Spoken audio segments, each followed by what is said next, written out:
বিবি ডাকতে বলে, স্বামী আপনি ক্ষুধার্ত অবস্থা আছেন, খানা খেয়ে নেন। কয়, স্বামী বিবি রে, খানা আমি খাবো, মেহমান পেয়েছি, জলদি করে খানার ব্যবস্থা করো। খানার ব্যবস্থা করা হলো, মেহমান খানায় খানা আনা হলো। ইদ্রিস আলাইহিস সালাম মেহমানকে নিয়ে একটা টেবিলে বা একটা জায়গা বসলেন। বসা পর ডাকতে বলেন, খানা দিয়ে সামনে খানাগুলো বেড়ে দিলেন, রুটিগুলো, খোরমাগুলো, খাজুরগুলো, এগুলো সামনে দিলেন।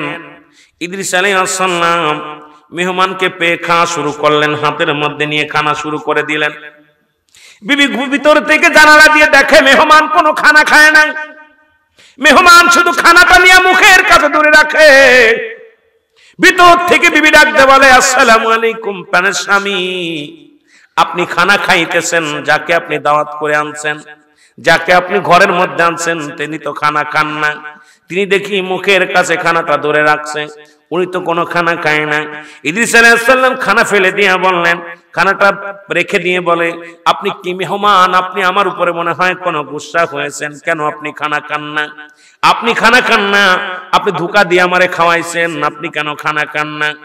এবার মেহমান ডাকতে বলে, হুজুর বেয়াদবি মাফ করবেন, আমি আসলে কোনো মানুষ নয়, আমি হলাম আল্লাহর প্রেরিত বান্দা, আমি হলাম আল্লাহর প্রেরিত একজন ফেরেশতা, আমি আল্লাহর মনোনীত একজন ফেরেশতা, আমার নাম হলো হযরত জিবরাইল আলাইহিস সালাম। আমি এসেছি, আপনি না খেয়ে আছেন, আমার আল্লাহ বড় কষ্ট পায়, আমার আল্লাহ আমাকে পাঠাইছে একটা মানুষের সুরত ধরে আপনার কাছে যেন আসি। আপনি ক্ষুধার্ত অবস্থায় আছেন, আপনার খাওয়ানোর জন্য আমার আল্লাহ আমারে মানব রূপে মানুষের সুরত ধরে আপনার মেহমান হওয়ার জন্য হুকুম দিয়েছে। এই জন্য আমি আপনার মানুষের সুরত ধরে আপনার বাড়ি মেহমান হয়ে আসি। ধরে বলেন মারহাবা। ইদ্রিস আলাইহিস সালাম রাগান্বিত হয়ে বলে, জিবরিল তুমি আমার সাথে ঠকবাজি করেছো, সুতরাং আমার সাথে তুমি 2 নাম্বারই করেছো। আমি মেহমান ছাড়া খানা খাই না, আজকে তুমি আমারে খাওয়াইলাম, তুমি নিজে না খাইলা, তোমার কোনো সারণ নাই, তোমার আমার সাথে দোস্ত পাতাইতে হবে। তুমি আজ কোনো সারণ নাই, আমার সাথে দোস্ত পাতাইতে হবে, না হয় তোমার আমি দাবি মাফ করব না, এটা আমি ক্ষমা করতে পারবো না। জিবরিল আমিন ডাকতে বলে, আল্লাহ বড় বিপদের মধ্যে ফেলাইলা আমারে, উনি হলো মানুষ, আমি হলাম ফেরেশতা, এখন তুমি দোস্ত পাতাইতে কয়, বন্ধু পাতাইতে কয়, এখন কি করব? আল্লাহ কয়, বেজাল বাদাস না, পাতা, দুজনই বন্ধু পাতা, দোস্ত বানাইলেন। জোরে জোরে চিল্লায় বলা যাবে না মারহাবা। ফেরেশতা জিবরিল আমিনের সঙ্গে বন্ধু পাতাইলেন হযরত ইদ্রিস আলাইহিস সালাম। মারহাবা বলেন না? দোস্ত বন্ধু পাতাইলেন, বন্ধু তাই হয়ে গেল। এ আমার ভাইরা বন্ধু হয়ে গেলেন। এবার বলে, বন্ধু যেহেতু বানাইলাম তোমারে, এখন আমার 3টা দাবি পুরা করা লাগবে। নাম্বার 1 দাবি হলো আমাকে এখনই মারতে হবে, আমি এখনই মারা যাব, এরপরে আমার জিন্দা করা লাগবে। নাম্বার 2, নাম্বার 3 আমারে জান্নাত জাহান্নাম দেখানো লাগবে, কারণ আমাকে মরার পরে জান্নাত জাহান্নাম গুলো দেখানো লাগবে।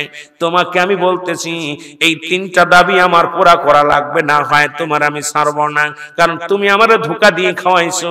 জিবরিল আমিন ডাকতে বলে, আমার আল্লাহ আমারে কোন বিপদের মধ্যে ফেললা? এখন উনার তো হায়াত রয়েছে, এখন তোমার অনেক হায়াত, এখন ওনারে কেমনে আমি হত্যা করবো আর কেমনে ওনারে মারবো? আল্লাহ কয়, আমার বন্ধু যা বলছে তাই কর, তাড়াতাড়ি ওর জানটা কবজ করা আজরাইল ডাক দে নিয়ে আয়। আজরাইল আসলেন, জানটা কবজ হয়ে গেল। জোরে জোরে চিল্লায় বলো আল্লাহু আকবার। জানটা বাইর হয়ে গেলে আবার তারা জীবিত করলেন, একবার মারলেন, আবার জিন্দা হলেন। এবার বলেন আল্লাহ, এবার বলেন ও জিবরিল, আমাকে তুমি করো, আমি ফেরেশতা, তুমি শোনো, আমাকে এখন জান্নাত জাহান্নাম দেখাইবা। ইদ্রিস আলাইহিস সালামকে জাহান্নাম গুলো ঘুরায় ঘুরায় দেখালেন। জাহান্নাম গুলো দেখি ইদ্রিস আলাইহিস সালাম কাঁদতে লাগলেন, কারণ জাহান্নামের মধ্যে ভয়ঙ্কর আযাব, জাহান্নামের মধ্যে আগুন, অগ্নিকাণ্ড, জাহান্নামের মধ্যে প্রচন্ড আযাবের ফেরেশতারা, মালিক ফেরেশতার সৈন্যরা যন্ত্রণাদায়ক শাস্তি গুলো ব্যবস্থা করে রাখছে। ইদ্রিস আলাইহিস সালাম চিৎকার করে ডাকতে বলে, আমার মালিক,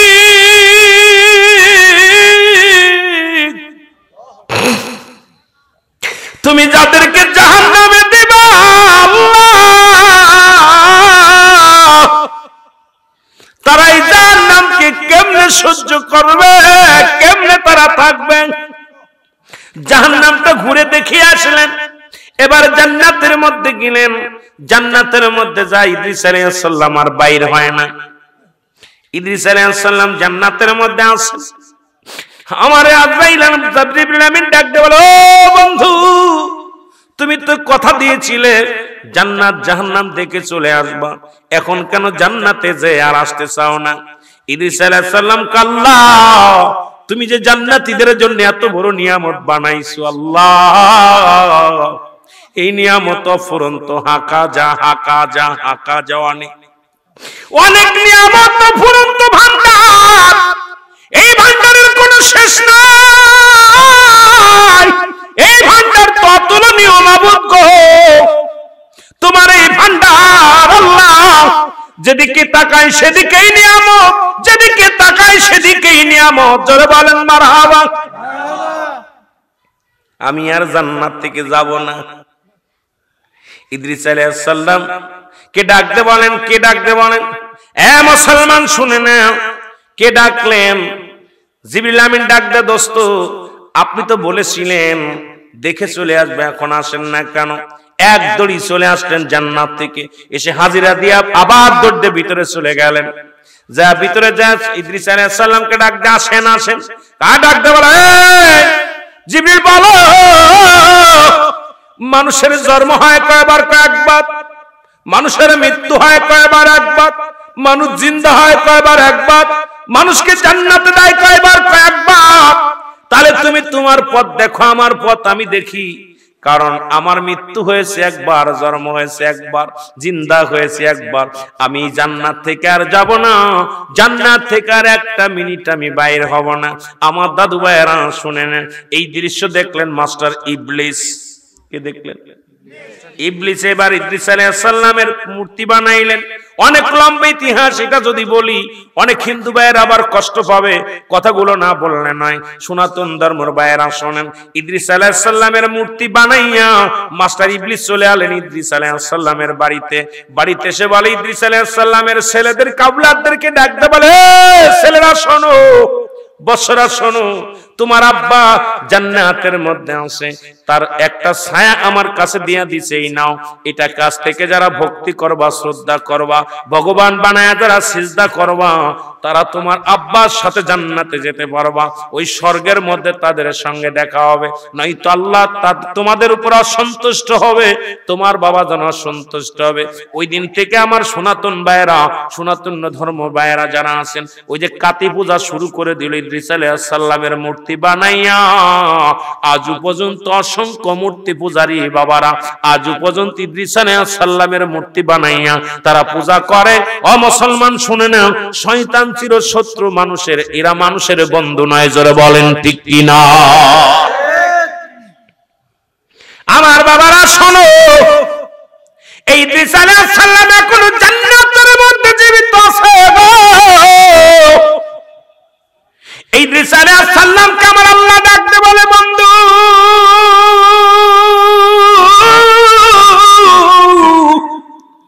তুমি আমার জান্নাত পা কত খুশি, কত খুশি।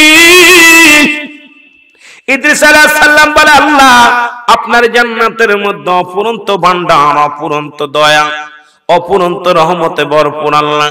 তবে তোমার আজরাইল আমার সঙ্গে ভালো ব্যবহার করে নাই। তোমার আজরাইল আমার জানটা নিছে, আমার গা থেকে এখনো যন্ত্রণা যায় নাই। আল্লাহ ডাকতে বলে,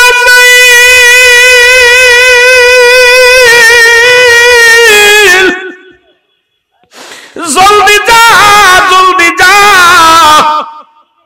ইদ্রিস আলাইহিস সালামের কাছে হাজির হয়ে গেলেন আজরাইল আলাইহিস সালাম।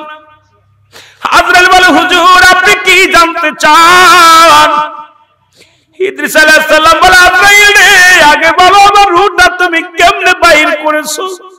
বলে, হুজুর পৃথিবীর সব মানুষের রূহ বাইর করার জন্য, জানটা বাইর করার জন্য আমি পৃথিবীর মধ্যে আগমন করি না। আমার পা থাকে জমিনের মধ্যে, মাথা থাকে আসমানের মধ্যে। আমি এত বড় দানব,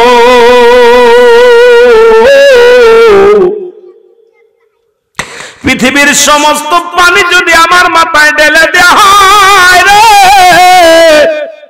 একটু পানি গড়া পড়বে না এই জমিনের মধ্যে। আমি এত বড় দানব। ও মুসলমান শুনে নাও, আপনার রুহটা বাইর করেছি। মায়ের বুকে দুধ খাইতে খাইতে সন্তান যেমনি ঘুমায়া যায়, আপনাকে রুহটা এমনি বাইর করেছি। শুধু আপনার বুকের উপরে হাতখানা রেখেছিলাম, আপনাকে কোনো কষ্ট দিই নাই। এর ইদ্রিস আলাইহিস সালাম ডাকতে বলে, আজরাইল,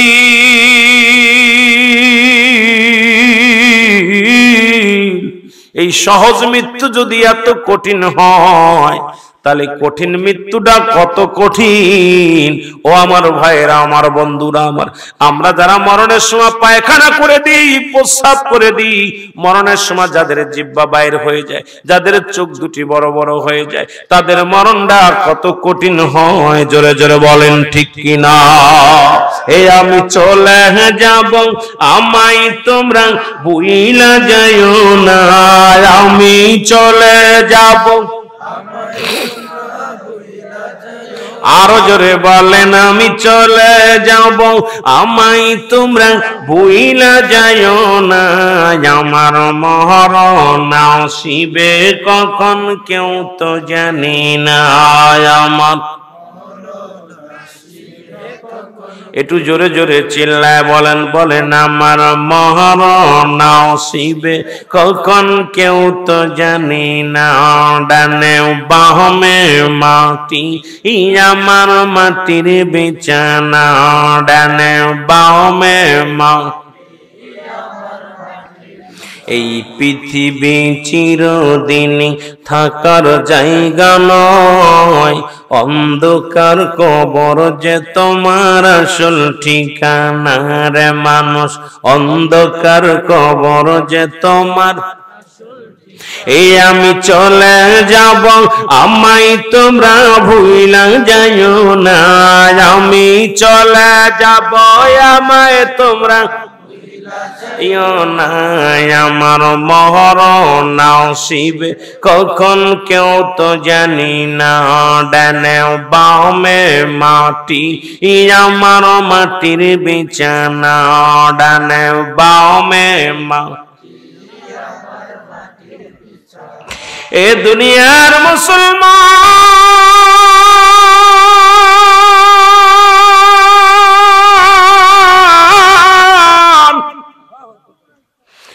এই মরণের পেয়ালা পান করতে হবে গো। মরণ থেকে পালানোর কোনো রাস্তা নাই। পালাইতে চেয়েছিল রে মুসলমান। এ মুসলমান শুনে নেন, সাদ্দাত বাদশাহ, যিনি সাদ্দাত একটা জান্নাত বানাইল, আপনারা সবাই জানেন রে মুসলমান। ও মুসলমান, তিনি একটা জান্নাত বানাইলেন। জান্নাতের বিবরণ শুনিয়া শুনিয়া ও মুসলমান, উনি সুন্দর একটা জান্নাত বানাইয়া এই জান্নাতের মধ্যে উনি নিজে যাবে।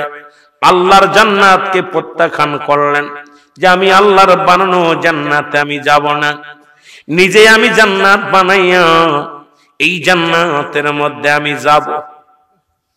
আল্লাহু আকবার বলেন। আমার আল্লাহ জানা দিলেন, সাদ্দাত, তুমি তোমার বানানো জান্নাতের মধ্যে ঢুকতে পারবে না। জান্নাত বানানো হয়ে গেল, সুন্দর একটা জান্নাত বানাইলেন। এই জান্নাতের মধ্যে ঢুকবে। কবে ঢুকবে বলে? অমুক দিন ঢুকবে। আমার আল্লাহ আজরাইল অমুক দিন 10টার সময় সাদ্দাত জান্নাতের মধ্যে ঢুকবে। একটা পা যেন জান্নাতের মধ্যে না দিতে পারে, ওকে ঢোকার আগে দুনিয়া থেকে বিদায় করে দিতে হবে। সাদ্দাতু চালাক কম নয়, শত শত সাদ্দাত বানাইলেন।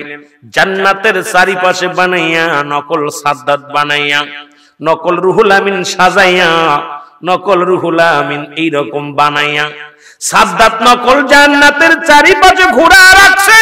আজরাইল সাল্লাম এসে দেখে রে, জান্নাতের চারিদিকে শুধু সাদ্দাত আর সাদ্দাত দাঁড়ায় আছে।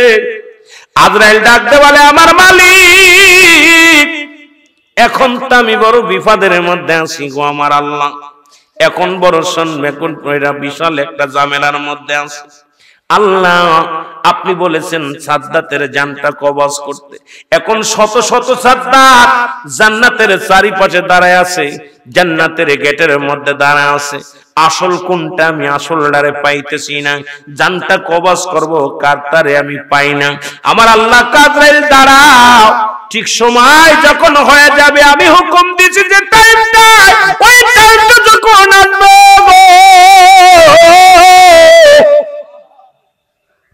সাদ্দাত জমিনের মধ্যে পড়ে যাবে, একটা পা সে জান্নাতের মধ্যে ঢুকাইতে পারবে না। জোরে জোরে চিল্লায় বলা যাবে না আল্লাহু আকবার। সাদ্দাত অভিনব কায়দায় জান্নাতে ঢোকার চিন্তা করলেন, কেবল একটা পা জান্নাতের মুখর দরজার মধ্যে লাগাইছে, পিছন থেকে আজরাইল এসে কয় দাঁড়াও দাঁড়াও। আজরাইলকে দেখে সাদ্দাত চোখের পানি ছেড়ে কান্দার বলে, আজরাইল আমাকে একটা মিনিট সময় দে, আমি এত কষ্ট করে এত টাকা খরচ করে জান্নাত বানাইলাম, একটা বার আমি ভিতরে যা গুল্লি দিয়ে আসি, একটা বার আমি দেখে আসি। আজরাইল কয় না, হবে না, আপনি দরজার মধ্যে পা রাখছেন, এই দরজার ভিতরে আপনার পা ঢুকবে না, কারণ আমার আল্লাহর হুকুম হয় নাই। কত মানুষ দেখলাম বিদেশ থেকে খাটিয়ে আসি, বাড়ি এসে বাড়ি ঘর দূর বানাইলেন, কত সুন্দর বিল্ডিং বানাইলেন, আল্লাহ তারে শুতে দেন নাই, আল্লাহ তারে দুনিয়া থেকে বিদায় করে দিছে। লেখাপড়া শিখে চাকরি করবে, বিদেশে যাবে, কফিনে লাশ চলে আসছে, মা বাবা কান্নাকাটি করে রে মুসলমান। কত মানুষ এই রকম বিদায় হয়ে গেছে, আপনিও কখন কোন হালাতে যাবেন, কখন কোন হালাতে দুনিয়া থেকে বিদায় হয়ে যাব গো, থাকা সম্ভব নয়, থাকবো না। সাদ্দাত অনেক অনুনয় বিনয় করলেন, কিন্তু আমার আল্লাহ আল্লাহ তাআলা ওনারে মুসলমান শুনে নেন, ওনাকে ছাড়ে নাই, সঙ্গে সঙ্গে উনি পড়ে গেলেন, দুনিয়া থেকে বিদায় হয়ে গেলেন। আমার বাবারা শোনো না, শুনে নাও, শুনে নাও। আজরাইল বলে, আল্লাহ দুইটা মানুষের জান কবজ করতে যে আমার কান্না এসে গেছিল। একটা মানুষ হলো আল্লাহ সাদ্দাতকে যখন আমি জানটা কবজ করতে এসেছিলাম, ওই জান্নাতের মধ্যে যাওয়ার জন্য আমি আজরাইলের কাছে কত অনুনয় বিনয় করেছিল, কত না কান্না কাটি করেছিল, ওর কান্না দেখে বড় আফসোস জেগেছিল, আমার চোখে পানি এসে গিয়েছিল। আর একটা মানুষের জান কবজ করতে যে আমি কান্না করেছিলাম গো, ওই সাগরের মধ্যে জনম দুঃখিনী মা থেকে একটা সন্তান ডেলিভারি হলো, বিশাল তুফান দিয়া পুরো জাহাজটা লন্ডে ভন্ড করে ফেলা হলো, সমস্ত যাত্রীগুলো মারা গেল, সমস্ত যাত্রীগুলো মারা গেল। আমার আল্লাহ ওদিন জনম দুঃখিনী মাকে আমি বিদায় করে দিলাম, ছোট্ট একটা মাসুম বাচ্চা একটা খাটের উপরে তক্তার উপরে তারে ভাসায়া দিয়েছিলাম। আল্লাহ দিন আমি কান্না ধরে রাখতে পেরেছিলাম না, এই সাগরের মাঝখানে শিশু মাসুম বাচ্চাকে আমি জিন্দা রাখলাম। আল্লাহ কি হালাত হবে সেদিন আমি কেঁদেছিলাম। ওই মায়ের জানটা, শিশু মায়ের জানটা, ওই জনম দুঃখিনী মায়ের জানটা কবজ করতে যাইয়া আমি আজরাইলের চোখে পানি এসেছিল, আর ওই সাদ্দাত বাদশার জানটা কবজ করতে যে আমার চোখে পানি এসেছিল। শুনে নেন, শুনে নেন ও মুসলমান, শুনে নাও। আমার আল্লাহ বলবে, আজরাইল তুমি জানো না এই দুইটা ব্যক্তি একই ব্যক্তি। ওই সাদ্দাতকে আমি সাগরের মাঝখান থেকে বাঁচাইলাম, ওই জঙ্গলের বাগিনীর দুধ খাওয়া তারে মানুষ করলাম, পৃথিবীর মধ্যে তারে আমি এই জঙ্গলের মধ্যে তারে বাঘ দিয়া তারে লালন পালন করলাম, বাঘের দুধ পান করায়া তারে লালন পালন করলাম, পৃথিবীর মধ্যে শক্তিশালী রাজা তারে বানাইলাম। আমি আল্লাহর সঙ্গে নাফরমানি করিয়া নিজেই বাদশাহী বানাই, নিজেই বাদশাহী হলেন, নিজেই রাজ্যতয় বানাইলেন, নিজেই কি করলেন, জান্নাত বানাইলেন। ওই দুটি লোক একই লোক আজরাইল, শুনে রাখো, ওই দুটি লোক ছোট্টবেলা সেই শিশু বাচ্চাটাই হলো বড় হয়ে মুসলমান। ওই সাদ্দাত জোরে জোরে চিল্লায়া বলা যাবে না আল্লাহু আকবার। এ দুনিয়ার মুসলমান শুনে নাও গো, তাহলে বোঝা গেল 1 নম্বর বিপদ হলো মানুষের মরণ। এই মরণের মধ্যে থাকলে তো রাত শেষ হয়ে যাবে। ও মুসলমান শোনো, পৃথিবীর তারপর 2 নম্বর বিপদ হলো মানুষের কবর। কবর বলতে বোঝায় মানুষের মৃত্যুর পর থেকে শুরু করে কিয়ামত পর্যন্ত জগৎটাকে বলা হয় কবরের জগৎ। পৃথিবীর মধ্যে সবচেয়ে শেষে যিনি মৃত্যুবরণ করবেন তিনিও 50,000 বছর বা 500 বছর 5,000 বছর ওই কবরের জগতে থাকতে হবে। কোন কোন কিতাব বলে 50,000 বছর কবরে থাকা লাগবে। এই কবরে কোনো সময় নাই, কবরে কোনো সকাল আর রাত নাই, কবরে শুরু আছে কোনো শেষ নাই, শেষ হলো কিয়ামত পর্যন্ত। ও মুসলমান শুনে নাও, কিয়ামত পর্যন্ত পৃথিবীর কোন মানুষ জিন্দা থাকবে না। দুনিয়ার মধ্যে যখন সব কিছু শেষ হয়ে যাবে গো, তখন থাকবে চারজন ফেরেশতা। আমার আল্লাহ ডাকতে বলবে আজরাইল, ও আজরাইল, দুনিয়াটা শেষ করলা, জমিন শেষ করলা, আসমান শেষ করলা, সব কিছু তুমি বিলায়া ফেললা আজরাইল। এখন জীবিত আছে কে কে বলো? বলবে আল্লাহ আমি আছি, আমি আজরাইল, আছে জিব্রাইল, আছে মিকাইল, আছে ইসরাফিল, আল্লাহ আর আছেন আপনি। আমরা 5 জন। কয়জন? জোরে বলেন কয়জন? 5 জন। আল্লাহ বলবে তোরা যাও আজরাইল, জিব্রাইলের জানটা তুমি বাইর করে নিয়ে আসো, দেরি করো না, দৌড়ায়া যাও, আগে চলে যাও, ইসরাফিলের জানটা কবজ কার কবাদান ইসমাবান। মুসলমান শুনে নাও, চলে যাও, জিব্রাইলের রূহটা বাইর করো। জিব্রাইলের রূহটা বাইর হয়ে গেল, 3 জন থাকলো আর আমার আল্লাহ। আল্লাহ বলে আজরাইল রে কয়জন আছে? বলে আল্লাহ জিব্রাইলের রূহটা তো বাইর হয়ে গেল, এখন আছি আমি আজরাইল আর মিকাইল আর ইসরাফিল। আল্লাহ আর আছেন আপনি, আমরা 4 জন জিন্দা। আমার আল্লাহ বলে যাও যাও, মিকাইলের জানটা বাইর করে নিয়ে আসো। এই মিকাইলের জানটা যখন বাইর করে আনবে, থাকবে তখন আজরাইল আর কে থাকবে? মুসলমান ইসরাফিল। মুসলমান 2 জন আর আমার আল্লাহ। আল্লাহ বলবে আজরাইল কয়জন আছে? আর বলে 2 জন আছি আমরা। নিয়ে আসো, যাও, চলে যাও, ইসরাফিলের কাছে চলে যাও। ইসরাফিলের সিংহাটা যেন জমিনের মধ্যে পড়ে না, এটা ঝুলন্ত অবস্থায় রেখে দেবা। ইসরাফিলের জানটাও তুমি বাইর করে নিয়ে আসো। ইসরাফিলের জানটা যখন বাইর হয়ে যাবে, আমার আল্লাহ ডাকতে বলবে আজরাইল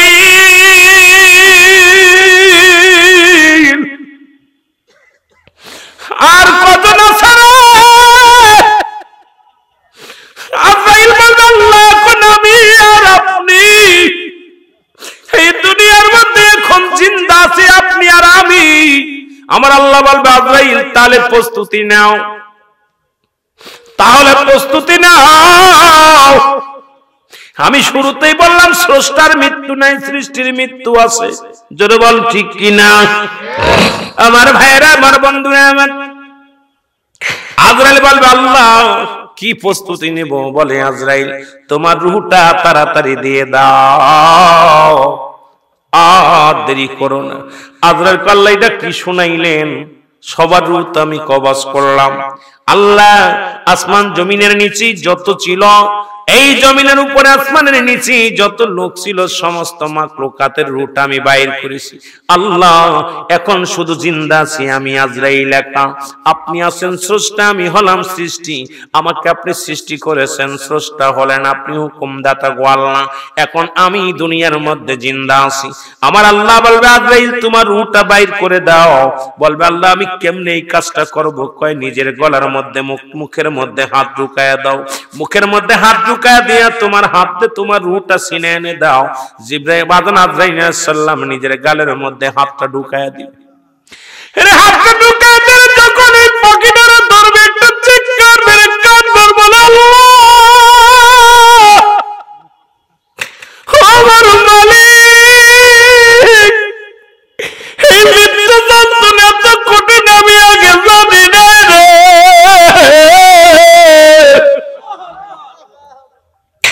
আমি আগে যদি জানতাম এই দায়িত্ব কোনোদিন নিতাম না।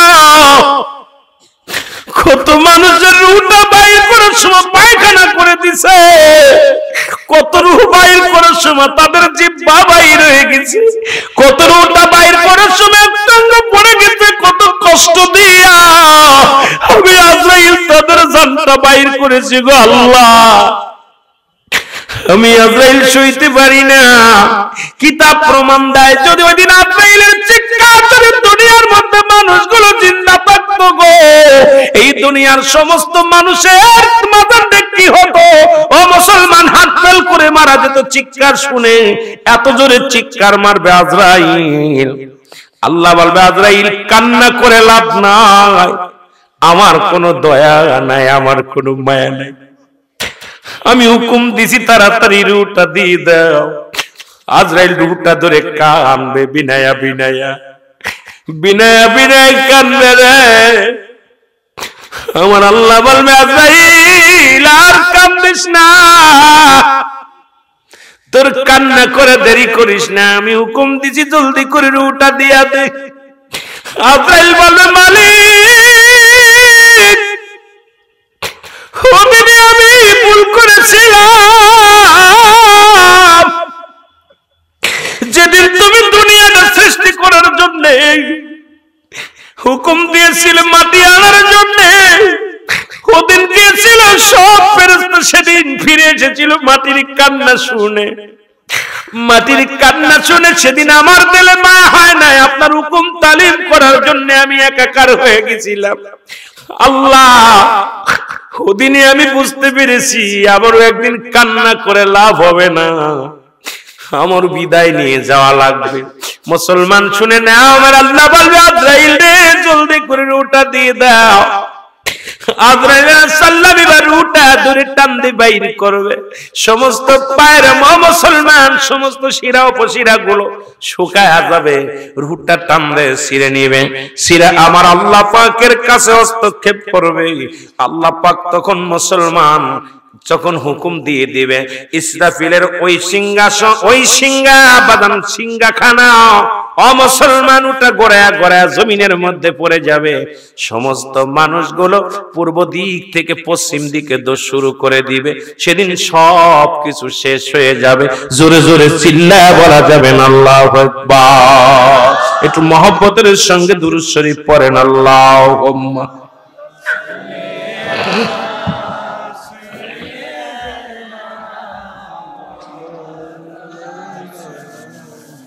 وعلى آله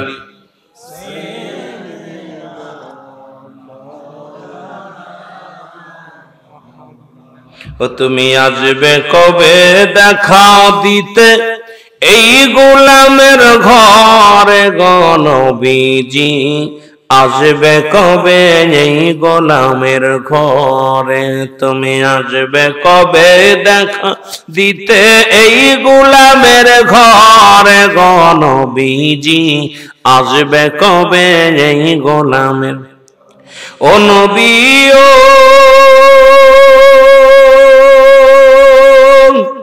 আপনাকে যে পাইল জান্নাত তার ওয়াজিব হইল, জাহান্নাম তার হারাম হইয়া গেল। ওগো এই আশিকের বেদনা বুঝাইলে কেউ বোঝে না, এই আশিকের বেদনা বুঝাইলে কেউ শুনাইলে কেউ শুনিতে চাই না। ওগো নবীজি শুনাইলে কেউ শুনিতে চাই না। তুমি আসবে কবে দেখা দিতে এই গোলামের ঘরে গো নবীজি? আসবে কবে এই গোলামের?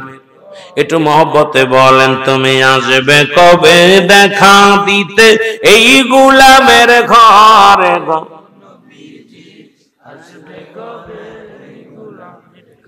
সুতরাং আমার বাবারা, 2 নাম্বার বিপদ কবর, 3 নাম্বার হলো কিয়ামতের ময়দান। কবরে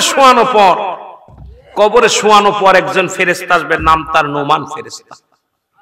সংক্ষিপ আকারে বলে যায় কথাগুলো, যার যার আমল নামা তার লেখা লাগবে। এই যে কিরামান কাতিবিন দুজন ফেরেশতা লিখে রাখছে, এই আমলগুলো যার যার হাত দিয়ে লেখা লাগবে। আল্লাহু আকবার বলেন।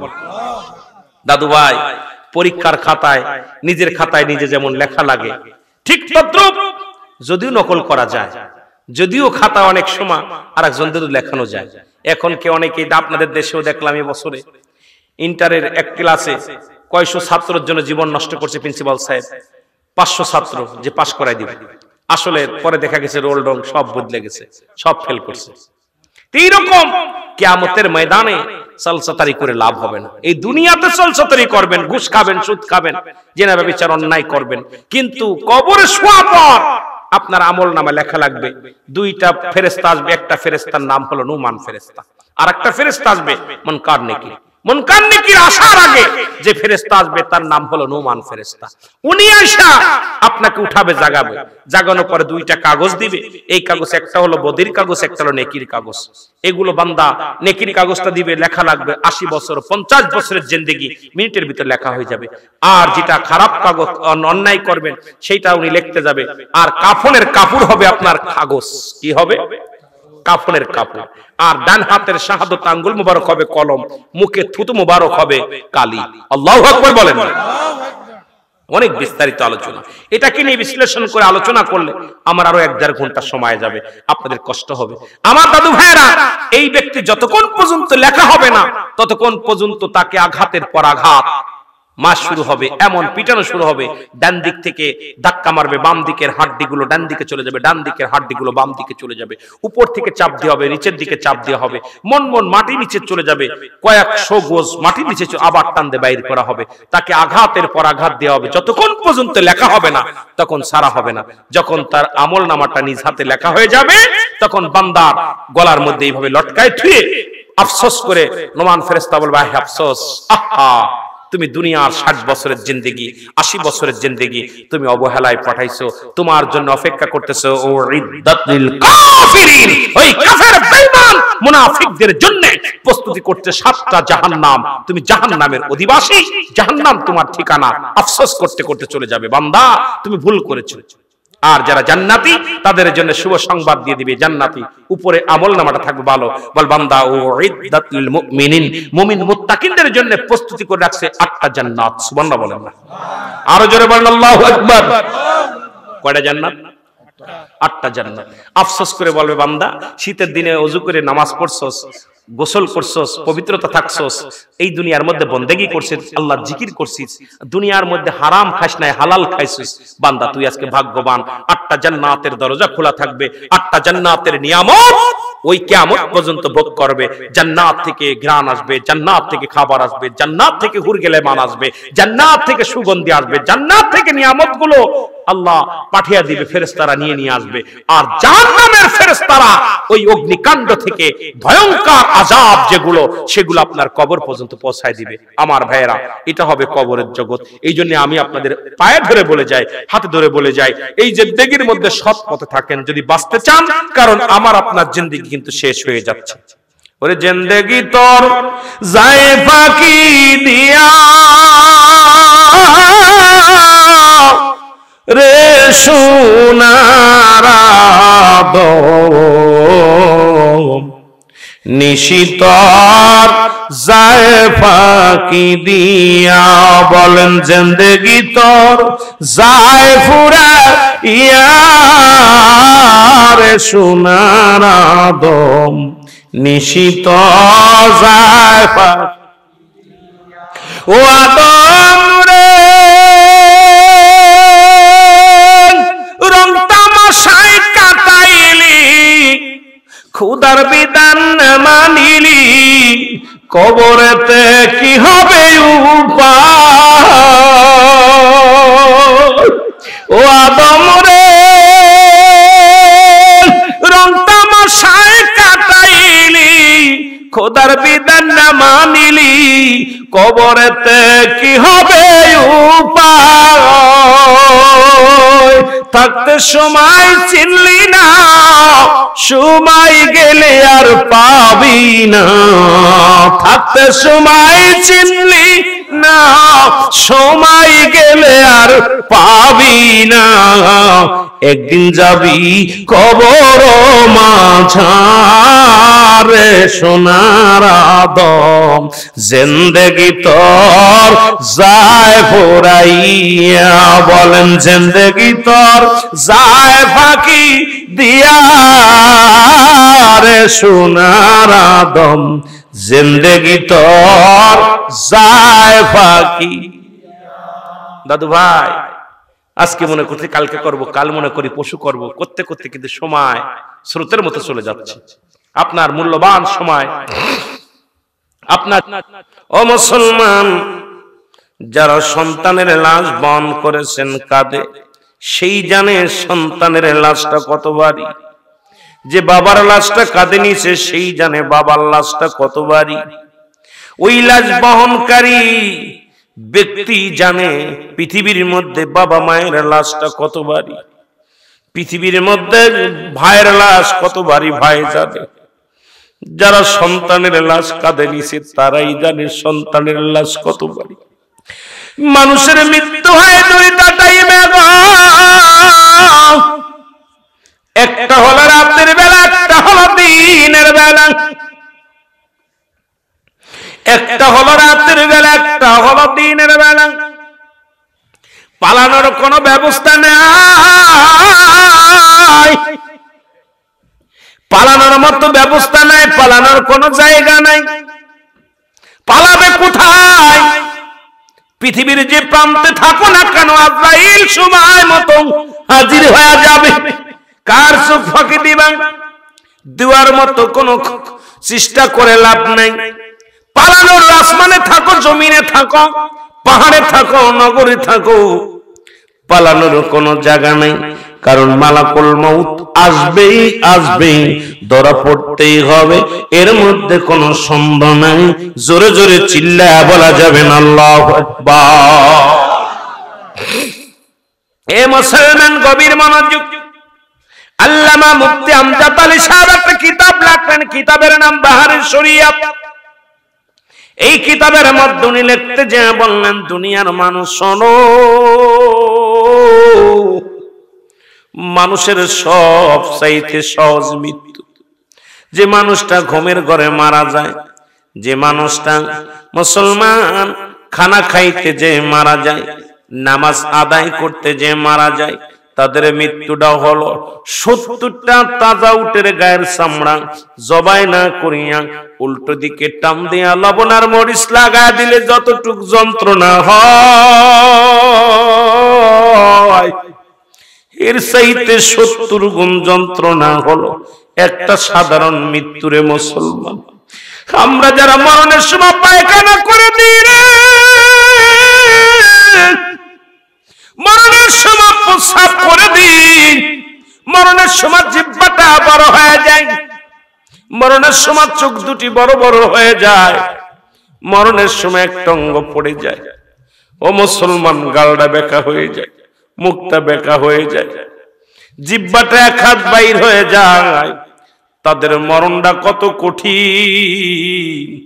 আল্লাহ আমার আল্লাহ, তাদের মরণটা কত কঠিন! সহজ মৃত্যু যদি এত কঠিন হয়, তাহলে কঠিন মৃত্যুটা কত কঠিন! যাদেরকে আপনারা গোসল করাইলেন, দাফন করাইলেন, কাফন পরাইলেন, কত মানুষের দাফন করাইলেন, কত মানুষের কাফন পরাইলেন, কত মানুষের জানাজা পড়াইলেন। ও মুসলমান, গোসল করাতে যায় দেখছেন পায়খানা করে দিছে, গোসল করাতে যে দেখছেন প্রস্রাব করে দিছে, গোসল করাতে যা দেখছেন জিহ্বাটা বাইরে গেছে মালিক।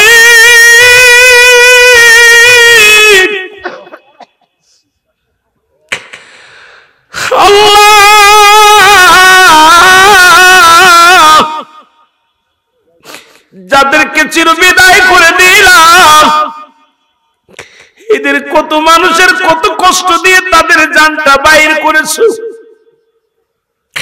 আপনার আমার রুহটা কেমনে বাইর হবে কেউ বলতে পারি না। ব্যক্তির জীবনের অমূল্য সম্পদের নাম হলো রুহু। এই রুহুবিহীন বডির কোনো মূল্য নাই। এই রুহটা বাইর হয়ে গেছে, আর এই বডির মূল্য নাই। সকালবেলা মসজিদের মাইকেল হামাবে। রুহুল আমিন সিদ্দিকী রাত 12টা ইন্তেকাল করেছে। মরহুমের জানাজা, মায়েতের জানাজা বলবে না রুহুল আমিনের জানাজা, এই নামটা পরিবর্তন হয়ে যাবে, বলবে মায়েতের জানাজা, মরহুমের জানাজা। সকাল 10টায় অনুষ্ঠিত হবে। মুসলমান শুনে নেন, তাহলে শুধু রুহটা বাইর হওয়ার কারণেই মৃত্যু হয়ে গেলেন, লাশ হয়ে গেলেন, এই পৃথিবীর বুক থেকে বিদায় লয়ে গেলেন। আপনি আজ অন্ধকার জগতে চলে গেলেন। অমুসলমান, গভীর মনোযোগ। এইরকম সবারই মৃত্যুবরণ করতে হবে। একমাত্র স্রষ্টার মৃত্যু নাই, সৃষ্টির মৃত্যু আছে। পৃথিবীর মধ্যে আমার আল্লাহ যা কিছু বানাইলেন সব কিছু শেষ করে দিবে আমার আল্লাহ। জোরে জোরে চিল্লায়া বলা যাবে না আল্লাহু আকবার। এই আমি চলে যাব, আমাই তোমরা ভুইলা যাইও না। আমি চলে যাব, আমাই তোমরা ভুইলা যাইও না। আমার মরণ আসিবে কখন কেউ তো জানি না। আমার মরণ আসিবে, টাকা পয়সা দালান কোটা জাগা করেছি, সব কিছু ফেলাইয়া যাবি একাই চলেছি রে আমি। সব কিছু ফেলাইয়া যাবি একাই চলেছি। আমি যাবার কালে ভেবে দেখি আমার কেহ নাই। আমি যাবার কালে ভেবে দেখি নাই, আমার মরণ আসিবে কখন কেউ তো জানি না। আমার মরণ এ দুনিয়ার মুসলমান,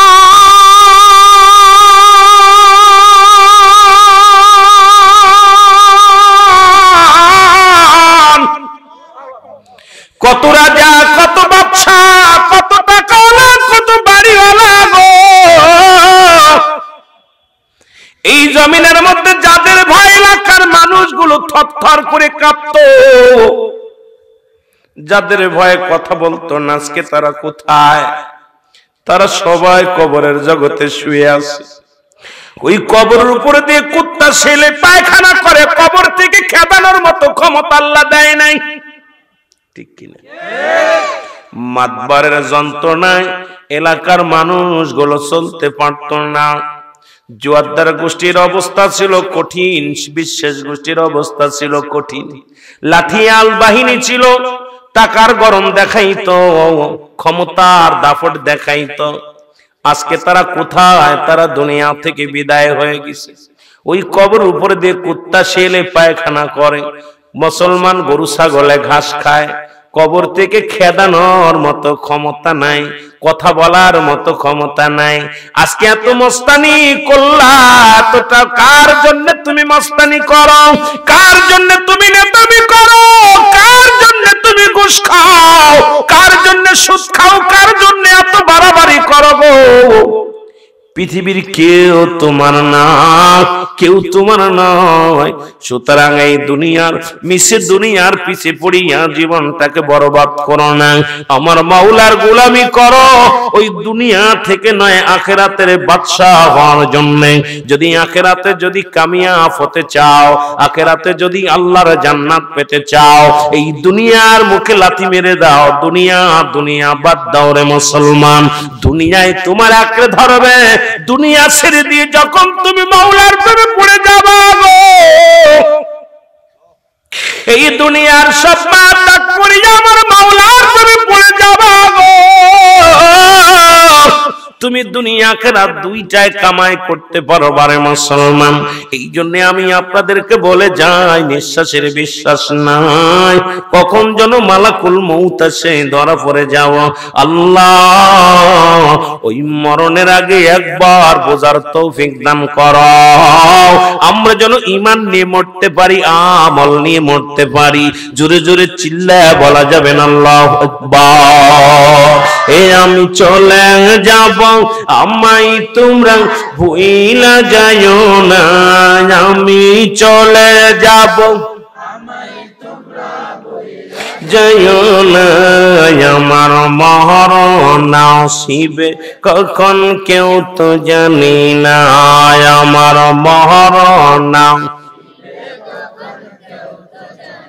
টাকা পয়সা দালান কোটা জাগা করেছি সব কিছু ফেলাইয়া আজি একাই চলেছি রে আমি সব কিছু ফেলাইয়া আজি আমি যাবার কালে ভেবে দেখি আমার কেহ নাই আমি যাবার বেলায় ভেবে দেখি না আমার মরণ আসিবে কুল্লু মান আলাইহা ফান সব শেষ করে দিবে কে আর একটু জোরে চিল্লায় বলো কে আল্লাহ বলে বান্দারে এই জমিনটা আমি রাখবো না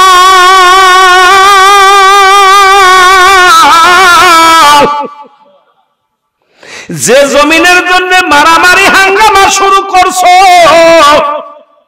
পরে সম্পদ তুমি লুটে নিতেছো এক ভাই হয়ে আর এক ভাইয়ের মাথায় বাড়ি লাগাইতেছ মিথ্যা মামলা দিয়ে গায়ের জোরে ভোগ দখল করবো আল্লাহ কয়ে বান্দার এই জমিনটা আমি রাখবো না জমিনটা পোড়ায়া বানাবো তামা কি বানাবে কি বানাবে জোরে বল তামা বানায়া দিবে আমার আল্লাহ এই জমিনটা পোড়ায়া তামা বানায়া দিবে এই জমিনের মধ্যে মুসলমান 3 ভাগ পানি 1 ভাগ মাটি এই মাটির জন্য কত হাঙ্গামা মাটির জন্য কত জেল জরিমানা মাটির জন্য কত হত্যাকাণ্ড এই মাটি ফাঁকি দিয়া ভাইয়ের সম্পদ লুট করে নিলাম বোনের সম্পদ লুট করে নিলাম প্রতিবেশীর সম্পদগুলো লুট করে নিলাম এই মাটিগুলো থাকবে না আমার আল্লাহ পোড়ায়া বানাবে তামা এই জমিনের মধ্যে 3 ভাগ পানি এটা পোড়ায়া বানাইবে আমার আল্লাহ চাই কি বানাইবে কি বানাইবে এই জমিনের যত পানি আছে পানিগুলো পুড়ে হয়ে যাবে ছাই যেদিন কিচ্ছু বলতে কিচ্ছু থাকবে না থাকবে শুধু আমার আল্লাহ কে থাকবে থাকবে কে বলেন আর একটু জোরে বলেন কে থাকবে আমার আল্লাহ থাকবে আল্লাহ কয় বান্দারে যেদিন কিচ্ছু থাকবে না সব কিছু চূর্ণ বিচ্ছিন্ন করে দিব পাহাড়টাকে ডসায়া দিব জমিনটাকে পোড়ায়া তামা বানায়া দিব জমিনের পানিগুলো পোড়ায়া ছাই বানায়া দিব জমিনের গাছপালাগুলো সবগুলো আমি শেষ করে দিব জমিনের মধ্যে কোনো কীট পতঙ্গ থাকবে না সেদিন থাকবো শুধু আমি আল্লাহ আর আমি আল্লাহ থাকবো আমার হাবিবের ভালোবাসা নিয়ে জোরে জোরে চিল্লা বলা যাবে না মারহাবা ওয়া মা আরসালনাকা ইল্লা রাহমাতান লিল আলামিন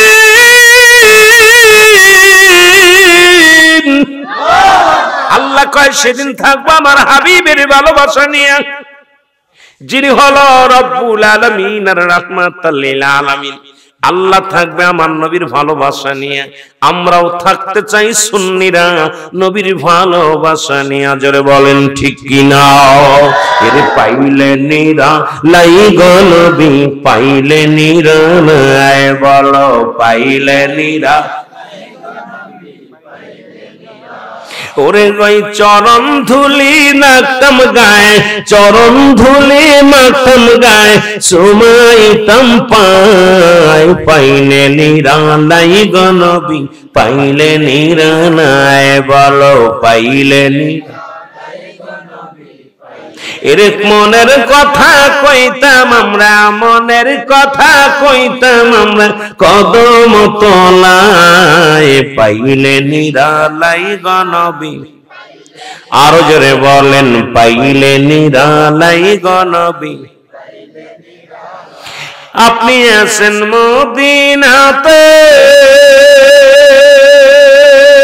আমরা কান্দি জয়রামপুরে দেখা দাও গো দয়াল নবী, দেখা দাও গো দয়াল নবী, দূরে রাখেন নয়, পাইলে নিরালাই গো নবী, পাইলে নিরালায়, বলো পাইলে নিরা।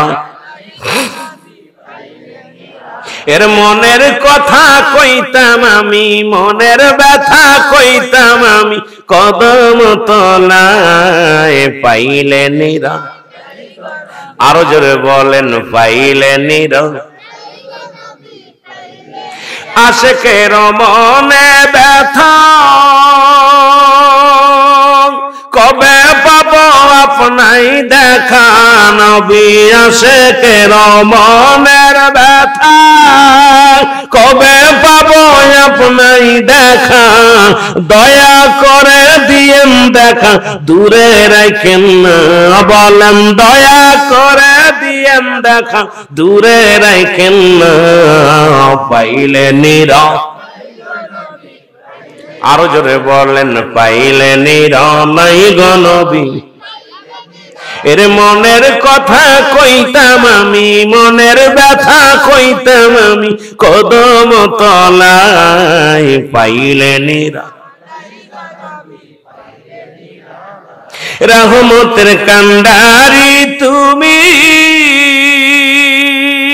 अगर रहमतेर पागल आमी बोलेन रहमतेर कांडारी तुमी अगर रहमतेर पागल आमी ओगो दया करो दयाल नबी दूरे राखो ना बोलेन दया करो दयाल नबी दूरे राखो ना पाइले निरा पाइले निरालाय बोलो पाइले निरालाय गो नबी एर मनेर कथा कइताम आमी मनेर व्यथा कइताम आमी चरण तलाय पाइले निरालाय अल्लाहुम्मा जोरे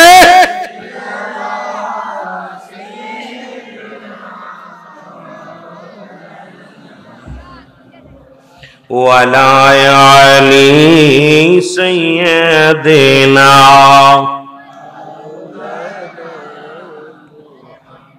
कठिन हाशरेर दिने आमार नबीजिर शाफाअत बिने गति नहीं कौन जाने पाक नामे मुहम्मद अल्लाहुम्मा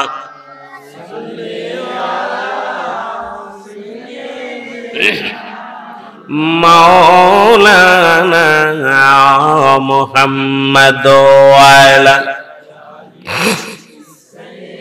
देना ए भाईरा आमार बंधुरा आमार आमी जे कथागुलो बोलतेছিলাম गो एकजन नबी एखोनो জান্নাতের মধ্যে আছে জীবিত চারজন নবী এখনো জীবিত দুনিয়ার মধ্যে আছে কয়জন নবী চারজন জোরে বলেন কয়জন নবী চারজন নবী এখনো দুনিয়ার মধ্যে জিন্দা কোন কোন কিতাব বলে পাঁচজন কোন কোন কিতাব বলে চারজন এদের মধ্যে একজন নবীর নাম হলো হযরত ইলিয়াস আলাইহিস সালাম যিনি বাস করে পাহাড়ে পাহাড়ের দায়িত্ব আল্লাহ তাআলা তাকে দান করেছেন সিলেট অঞ্চলে অধিকাংশ এলাকার মধ্যে পাহাড় গো হবিগঞ্জের জমিনে পাহাড় আছে এই বড় বড় পাহাড়ের দায়িত্বগুলো আল্লাহ দিয়েছেন যে নবীর উপরে সেই নবীর নাম হলো হযরত ইলিয়াস আলাইহিস সালাম জোরে বলো মারহাবা পাহাড়ের দায়িত্ব কোন নবীরে দিয়েছে এর আগে কি শুনছেন বাবা নামটা কি হযরত ইলিয়াস আলাইহিস সালাম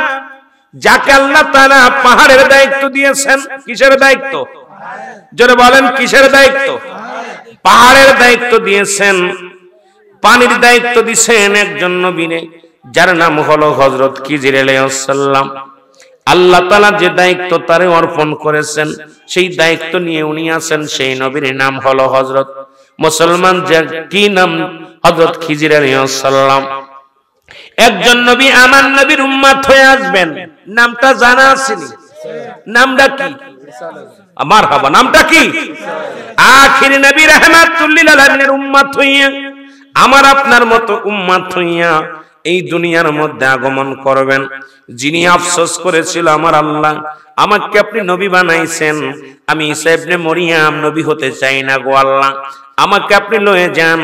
কারণ পৃথিবীর মধ্যে যে নবীর শান এত, যে নবীর মান এত, যিনি নবী কুলের শিরোমণি, যিনি নবীদের নবী রাহমাতুল লিল আলামিন, যিনি আপনার কাছে প্রিয়, যিনি জমিনের কাছে প্রিয়, যিনি আসমানের কাছে প্রিয়, যিনি সারা পৃথিবীর মধ্যে প্রিয়, যার তুলনা সে নিজেই নবীর তুলনা, নবী নিজে, তার তুলনা পৃথিবীর মধ্যে কারোর লগে মেশাল দেওয়া যায় না। জোরে বলেন ঠিক কিনা? আমার নবীর সঙ্গে কোনো মেশাল চলে না। তবে আমার দেশের কিছু তথাকথিত কিছু বেঈমানের দলেরা আমার নবীর ছোট বানাইতে চায়, আমার নবীরে খাটো করতে চায়, আমার নবীর সম্মানকে তারা ছোট করে দেখে। শুনে নেন মুসলমান, শুনে নেন, পৃথিবীর মধ্যে নবীর তুলনা নবী নিজেই, নবীর তুলনা নবী নিজেই, যার তুলনা পৃথিবীর মধ্যে আর কেউ হয় না, কোন নবী হবে না, কোন গাউস কুতুব হবে না। কারণ আসমান জমিনের নিচে আমার আল্লাহ তাআলা এত ইজ্জত, এত সম্মান আমার হাবিবের দান করেছেন, যা অন্য কোন নবীরে দান করে নাই। জোরে বলেন ঠিক কিনা? এই নবীর উম্মত হতে পেরে খুশি না বেজার? জোরে বলেন খুশি না বেজার? এ আমার ভাইরা, এই নবীর উম্মত হয়ে আসবেন হযরত ঈসা ইবনে মরিয়ম আলাইহিস সালাম। ঈসা নবী আসবেন, আর একজন নবী আছেন এখনো জান্নাতের মধ্যে, তার নাম হলো তৃতীয় নাম্বার নবী, যার কথা বলতেছিলাম মুসলমান, যার নাম 4 নাম্বার নবী হলো হযরত মুসলমান ইদ্রিস আলাইহিস সালাম, যিনি দুনিয়ার মধ্যে আগমন করেছেন, যিনি এখনো জীবিত অবস্থায় জান্নাতের মধ্যে আছে। তবে কোন কোন কিতাব দ্বারা প্রমাণ হয় তার মৃত্যু হয়েছে, মৃত্যু হওয়ার পর আবার তাকে জিন্দা করা হয়েছে, জিন্দা করার পর এখন তিনি জিন্দা অবস্থায় জান্নাতের মধ্যে আছে। আর একজন নবীর কথা উল্লেখ করেছেন কিতাব, যার নাম হলো হযরত জাকারিয়া আলাইহিস সালাম, যিনি গাছের মধ্যে প্রবেশ করেছিল। আল্লাহর সাহায্য ব্যতীত তিনার ধারণা ছিল আমার গাছ সাহায্য করবে। ওদিন যখন বেঈমান কাফেরের দলেরা, মুনাফিকের দলেরা হযরত জাকারিয়া আলাইহিস সালামকে দাবর দিয়েছিলেন মারার জন্য, হত্যা করার জন্য, জাকারিয়া আলাইহিস সালাম দৌড়াইতে দৌড়াইতে যায় দেখে একটা গাছ আল্লাহর কাছে সাহায্য না চেয়ে সাহায্য চেয়েছিল, গাছ তুমি তাড়াতাড়ি ফাঁক হয়ে যাও। সঙ্গে সঙ্গে গাছটা যখন ফাঁক হয়ে গেলেন, ভিতরে হযরত জাকারিয়া আলাইহিস সালাম প্রবেশ করলেন। এই গাছটাকে ইহুদি খ্রিস্টানেরা কাটলেন, কাটিয়া এই গাছটারে ফাড়াইলেন, করাত দিয়ে ফাড়াইলেন, এরপরে এটা আগুন দিয়ে পুড়াইলেন। তাদের ধারণা জাকারিয়া আলাইহিস সালামকে পুড়ায়া দিছে। না না বাজান, না, মরে নাই, আমার আল্লাহ তারে উঠায় নিয়ে গেছেন। তবে পৃথিবীর মধ্যে পাঠাইবেন কি পাঠাবেন না এমন কোন বাজান, এমন কোন কিতাব দ্বারা আমরা প্রমাণ পাই নাই, এই জন্য বলতে পারবো না উনি আসবেন। তবে ঈসা আলাইহিস সালাম যা আসবে বহু কিতাব প্রমাণ করে দিয়ে গেছে। জোরে বলেন ঠিক কিনা? এই 5 জন নবীর কথা মুসলমান শুনে নেন। হযরত ইদ্রিস আলাইহিস সালাম জান্নাতের মধ্যে আছে গো। ইদ্রিস আলাইহিস সালাম কোনদিন মেহমান ছাড়া খানা খাইতেন না। উনি মেহমান ভালোবাসতেন। যেমন আপনাদের জন্য খাবারের ব্যবস্থা করছে, তাবারকের ব্যবস্থা করছেন, সুন্দর তাবারকের ব্যবস্থা করেছেন মাহফিল কমিটির ভাইরা। ইদ্রিস আলাইহিস সালাম কোনদিন মেহমান ছাড়া খানা খেতেন না।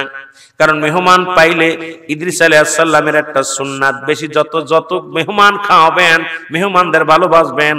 আজকে যে বাড়িতে আমরা বিশ্রাম নিয়েছি দেখলাম অনেক মেহমান আসতেছে, যাইতেছে, খাচ্ছে, অত্যন্ত আনন্দ পাচ্ছে বাড়িওয়ালা ভাই। যত মেহমানদারি করে ততই মনে যেন তৃপ্তি পায়, আনন্দ পায়। এ আমার ভাইরা, আমার বন্ধুরা, আমার ইদ্রিস আলাইহিস সালাম একদিন নয়, দুদিন নয়, 3টা দিন পার হয়ে গেল, কোনো মেহমান পায় না। জোরে বলেন আল্লাহু আকবার। কোনো মেহমান পায় না। ইদ্রিস আলাইহিস সালাম একটু খানা খায় না, পানিও খায় না। বসে বসে চিন্তা করে, আল্লাহ মেহমান যদি না পায় আমি খানা খাবো না, মেহমান না পাইলে আমি 1 গ্লাস পানিও পান করব না। 3-4টা দিন অতিবাহিত হয়ে গেলেন, কিন্তু ইদ্রিস আলাইহিস সালাম ক্ষুধার্ত অবস্থায় রাস্তার কোণে দাঁড়ায় আছে। মেহমান কোথায় পাবে? কোনো মেহমান পায় না, রাস্তা দিয়ে কোনো মানুষও যায় না, কারো ধরে খাওয়াইতেও পারে না, নিজেও খায় না। আল্লাহ বলে আমার বন্ধু না খেয়ে আছে, কষ্ট পাবে আমার আল্লাহ। আল্লাহ ডাকতে বলে জিবরিল দৌড়ে যাও, দৌড়ে যাও, ওরে আমার ইদ্রিস নবী আজ কোনদিন না খেয়ে আছে, আমার বড় কষ্ট হয়, তাড়াতাড়ি যাও, ওরে খাবারের ব্যবস্থা করো। সুবহানাল্লাহ বলেন, ওরে খাওয়ানোর ব্যবস্থা করো। জিবরিল আমিন বলে আল্লাহ কি করে ব্যবস্থা করব? কয় তুমি মানুষের সুরত ধরো, মানুষের সুরত ধরে ইদ্রিস আলাইহিস সালামের মেহমান হয়ে যাও। সুবহানাল্লাহ বলেন। ইদ্রিস আলাইহিস সালামের সামনে মেহমান হয়ে আসেন একজন মুরব্বি, সালাম দেয়, আসসালামু আলাইকুম ভাই ইদ্রিস আলাইহিস সালাম। ইদ্রিস আলাইহিস সালাম সালাম দেন, আলাইকুম আসসালাম। আপনি কে গো? আমি পাশের রাষ্ট্রে বাড়ি, আমি আজ 2 দিন না খেয়ে আছি, খাবার ব্যবস্থা আছে? ইদ্রিস আলাইহিস সালাম কে আমি তো মেহমানের অপেক্ষা আছি, আমি নিজেই তো আজ কদিন খাই না, মেহমান পায় না, তাড়াতাড়ি আসেন, আমার সাথে আসেন, একসাথে খানা খাবো। জোরে জোরে চিল্লায় বলেন মারহাবা। ইদ্রিস আলাইহিস সালাম জিবরিল আমিনকে সঙ্গে করে বাড়িতে নিয়ে গেলেন। এ মুসলমান শুনে নাও, বাড়ি যাওয়ার পর বিবিরে ডাকতে কয়, বিবিরে জলদি করে খাবারের ব্যবস্থা করো, মেহমান পাইছি। আমরা তো অনেকে মেহমান পাইলে বেজার হয়ে যায়, জীবনের মূল্যবান সময় স্রোতের মতো চলে যাচ্ছে, এটা আর ফিরে পাওয়া যাবে না। যেমন সমুদ্রের ঢেউ ফিরে আসে না, তদ্রূপ আপনার জীবন থেকে যে মিনিটটা, যে সেকেন্ডটা চলে যাচ্ছে, আর ফিরে পাওয়া সম্ভব না। জোরে বলেন পাবেন? ফিরে পাওয়া সম্ভব না। এই জন্য সময় থাকতে সাধনা করো, সময় গেলে সাধন হবে না। আমাদের কুষ্টিয়ার লালন আফসোস করে বলছে সময় গেলে সাধন হবে না। সময় গেলে এখন মুরব্বী যা পারবে আমি তা পারবো, মুরব্বী পারবে না। এই বয়স যখন আমার হবে আমিও পারবো না। এখন অজু করতে গেলে অজু হবে না, বাইরে যাবে পাছা দিয়া, এরপরে প্রস্রাব ফোটে ফোটে পড়বে, আপনার অজু পবিত্র কাপড় থাকবে না, মাজা বেঁকা হয়ে যাবে, দাঁড়ায় নামাজ পড়তে পারবো না, এরম হাঁটতে পারবো না, দৌড়াইতে পারবো না। তদ্রূপ এখন যে বন্দেগি করে যত শান্তি পাবো, বুড়া বয়সে পাবো না। এই জন্য জিন্দেগি আপনার আমার ফুরিয়ে যাবে, সময় থাকতে সাধনা করা লাগবে। জোরে বলেন ঠিক কিনা? আল্লাহ আমাদের বুঝার তৌফিক দান করুক। জোরে বলেন আমিন। আমি কয়েক মিনিট আমি আমার মা বোনদের জন্য কথা বলবো, এরপর আলোচনা শেষ করব। আল্লাহু আকবার বলেন না? অনেক কথা ছিল কিয়ামত পর্যন্ত, কিয়ামতের আলামত গুলো আল্লাহ বাঁচায় রাখলে আবার যদি আশপাশে আসি, কিয়ামতের আলামত গুলো আমি বলবো। যেহেতু একটা বিষয়ের উপরে আলোচনা, এই কবর, হাসর, মিজান, এই বিষয়ে আলোচনা অনেক লম্বা বড় আলোচনা, এটার পরে ডিফেন্ড করে আলোচনা করতে গেলে আমি অনেক আলোচনা শেষ করতে পারি নাই বাবা। অনেক আলোচনা রয়েছে, এগুলো তো শেষ করা সম্ভব না। আর কবরের কোনো আপনার আপটুড আলোচনা হয় না। অনেকেই বলে কবরের ওয়াজ, কবর আপটুড কি? কবরে তো আমাদের মরণ, আপটুড কোনো মরণ আছে বলেন দি? কথা বলেন না কেন? মরণ হবে, এটার মধ্যে বানায়া কি বলবেন? বানায়া বলার মতো ক্ষমতা নাই। জোরে বলেন ঠিক কিনা? আরো জোরে বলেন, পারবেন? মরণের কোনো ওয়াজ বাড়ায় কমায় কোয়া যাবে? মরণ হবে, হয় ঘুমের ঘরে হবে, নাই দাঁড়ায় হবে, নাই বসে হবে, নাই শুয়ে হবে, নাই গাড়িতে হবে, নাই লঞ্চে হবে, না হলে বিমানে হবে, হবেই হবে। সুতরাং মরণ তো মরণই, এর কোনো আপটোড আলোচনা নাই। এই জন্য অনেকে চিন্তা করেন যে মরণের কথা কি, মরণ ওই একই ওয়াজ, মরণ হবে, কুল্লু নাফসিন যায়কাতুল মাউত। এইটা আজ পৃথিবীর মধ্যে কোন বৈজ্ঞানিক, কোন কবি এটাকে অস্বীকার করতে পারে? কোরআনের সব আয়াত অস্বীকার করতে পারেন, কিন্তু মরণ আসবে এটা অস্বীকার করার মতো কেউ আছেন এখানে? একটু হাত উঠান দিয়ে আমার মরণ হবে না, কেউ আছেন? এই জন্য কবরের কোন আপটুড আলোচনা হয় না। আপটুড আলোচনা হয়, অনেক আলোচনা হয়, কোরআনকে নিয়ে আপটুড আলোচনা হয়। কারণ কোরআন আসলো কিসের জন্য আসলো? কোরআনের বিধান নিয়ে, কোরআনের বাণীগুলো নিয়ে এগুলো হয়। কিন্তু কবর নিয়ে, মরণ নিয়ে, হাসর নিয়ে কোন আপটুড আলোচনা নাই। এটা আনকমন আলোচনা, এটা কমন আলোচনা। যেটা আনকমন নাই, কমন একদম, এটা আমাদের সবাই জানি, সবাই বুঝতেছি, তারপরও আমরা মানতেছি না। দিনের পরে রাত আসে যেমন চিরসত্য, রাতের পরে যেমন দিন আসে চিরসত্য। যারা বলেন ঠিক কিনা? চিরন্তর কথা কন না কেন? সত্য না মিথ্যা? রাতের পরে কি আসবে? সকাল, সকালের পর আসবে রাত। এটা যেমন চিরন্তর সত্য, আপনি দুনিয়ায় আসছেন, মরণ হবে, এটাও চিরন্তর। কথা বলেন না কেন? হবে। আমার মনে হচ্ছে এর মধ্যে সন্দেহ আছে, কিছু মানুষের সন্দেহ আছে। সন্দেহ যার থাকবে, ইমান থাকবে। ফিরাউন, নমরুদ, কারুন, ফিরাউন যত দুনিয়ার মধ্যে আছে সব শেষ। কাউরে আল্লাহ রাখে নাই, আমাকেও রাখবে না, আপনাকেও রাখবে না। আমার মতো কত বক্তা ওয়াজ করছে, আজকে কততম বছর, আজকে 6 বছর, 6 বছর, আজকে 5 বছর চলে গেছে। এই 5 বছর আগে যে বক্তা ওয়াজ করে গেছে বেঁচে আছে কি না জানি না। এই 5 বছর আগে এই মঞ্চে যারা ছিল তার মধ্যে হয়তো 2-4 জন মরে গেছে, মনে নাই? এই মাহফিলে আজ থেকে 5 বছর আগে যারা বসেছিল সবাই কি বেঁচে আছেন? গেছে না? এই জায়গা বসেছিল, এই জায়গা বসেছিল, এই পাশে বসেছিল, আজকে তারা কবর জগতে শুয়ে আছে। এই জন্য আমিও একদিন থাকবো না, আপনিও থাকবেন না। আল্লাহ আমাদের সবাইকে বুঝার তৌফিক দান করুক। সকলে বলুন আমিন। আর একটু জোরে বলেন আমিন। আমার মারা, ছোট্ট একটা শিক্ষণীয় একটা বিষয়ে কথা বলে যাব।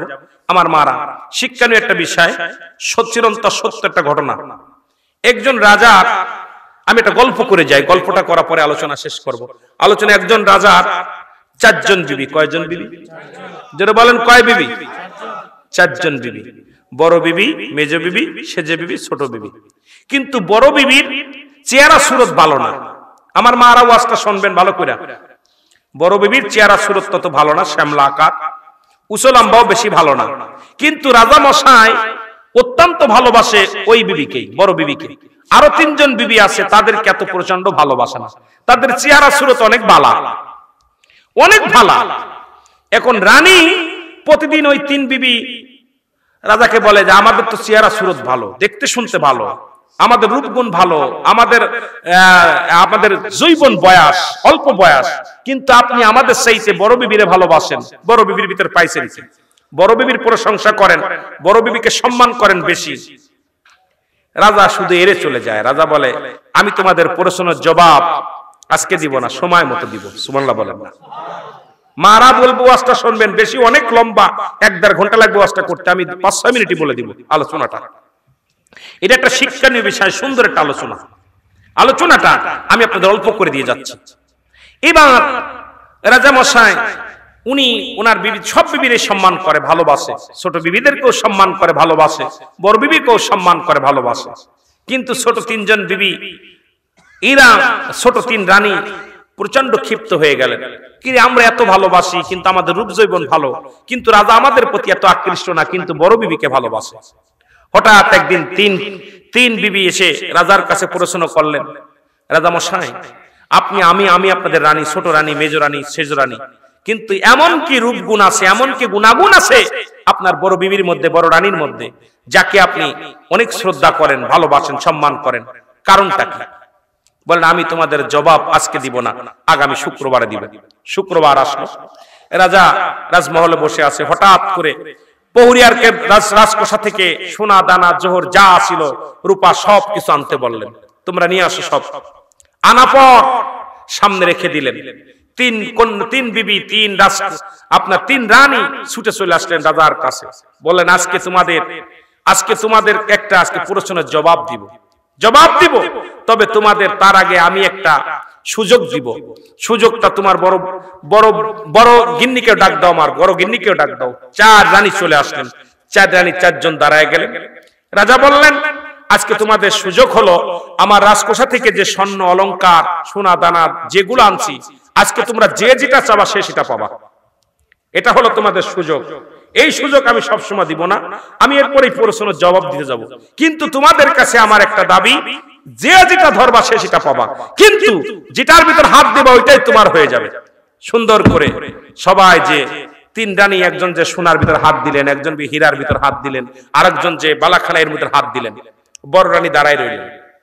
সুবহানাল্লাহ বলেন। বড় রানী দাঁড়ায় রইলেন। এখন রাজা বলে তুমি হাত দাও না কেন, দাঁড়ায় আছে। ছোট 3 রানী বলতেছে ও বোকা শোকা মানুষ, ও কি হাত দিবে, এর কি মূল্য বুঝবে?